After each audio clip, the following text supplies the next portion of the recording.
Thursday morning.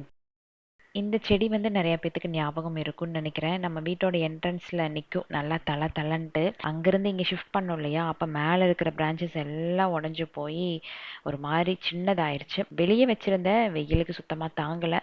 சரி ஓகேன்ட்டு ஒன்று ரெண்டு செடிகள் மட்டும் தூக்கி உள்ள இன்டோரில் வச்சுருக்கேன். அண்ட் இந்த மணி பிளான்ட் வந்து எனக்கு ரொம்ப ரொம்ப ஸ்பெஷல். எனக்கு கடைசியாக அவர் வந்து எனக்கு வாங்கி கொடுத்த ஒரு செடி.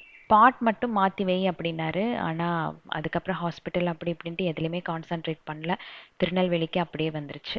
இனி ஏதாச்சும் ஒரு நல்ல பாட்டாக பார்த்து அதை மாற்றி வைக்கணும். இங்கே வந்து எது சாப்பிட்றனோ இல்லையோ கண்டிப்பாக இளநீர், மோர் இல்லைன்னா நுங்கு, இதில் ஏதாச்சும் ஒன்று ஒரு நேரம் எடுத்துக்கிறது. இல்லைன்னா உடம்புல வந்து கொஞ்சம் ஹீட் ஜாஸ்தியான மாதிரி ஒரு ஃபீல் இருக்குது. கொஞ்ச நாள் அதுக்கப்புறம் செட் ஆயிரும்னு நினைக்கிறேன். பாப்பாவுக்கு வந்து கேரட் ரைஸு, முட்டை. மித்துக்கு வந்து கேரட் ரைஸ், ஆப்பிள், முட்டை சாப்பிட மாட்டான். ஸோ ஆஃபீஸ் போகிற வழியில் அவங்க ரெண்டு பேத்துக்கு கொடுத்துட்டு அப்படியே கிளம்பியாச்சு.